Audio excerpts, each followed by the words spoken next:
Momentum: How to Avoid Going in the Wrong Direction. Written and narrated by Sam Silverstein.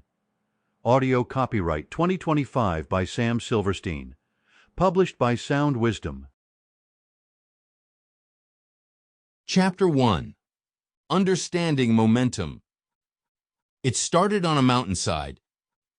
I'm in transit from Geneva, Switzerland, back home to St. Louis, Missouri. For the past 11 days, I have traveled with my daughter, Allison. We toured castles, museums, and beautiful communities. We hiked for miles and miles each day. We sat and enjoyed the solitude of a moment on a bench in the shadow of the Matterhorn. In Lugano, we ate the best pizza we had ever tasted. Throughout the trip, we shared several pots of fondue, each one better than the last. But the most moving moment of the trip happened when we were driving down one of those crazy mountain switchback roads with hairpin turn after hairpin turn, where there were no guardrails and no margin for error. We were driving down a mountainside when we came around a turn and encountered a motorcycle accident. There were two bikes crumpled on their sides and two men lying on the road. Gas was everywhere.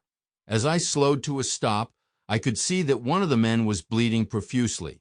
A woman was tending to this man, but it was obvious that he was in trouble. I rolled down the window and asked if they needed a doctor. Allison, by the way, is a board-certified pediatrician with a specialty in palliative care.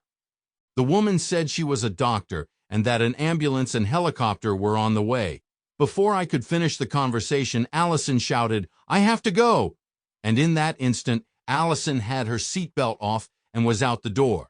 I drove about 100 yards down the road until I could find a spot to pull the car off the road and safely park. It was a while before two emergency vehicles and the helicopter arrived. Up to that point, Allison and the other doctor had no real tools to work with, so they used items that the people in the cars around them had to slow the driver's bleeding. 57 minutes later, Allison was helping place the two men on the helicopter. In that 57-minute period, Allison and the other doctor worked together feverishly to stabilize the seriously injured driver so he could be flown to the hospital. Allison could not speak the language nor understand the injured man or the others on the scene. The two doctors never even had time to exchange names. They just worked together to save this man's life.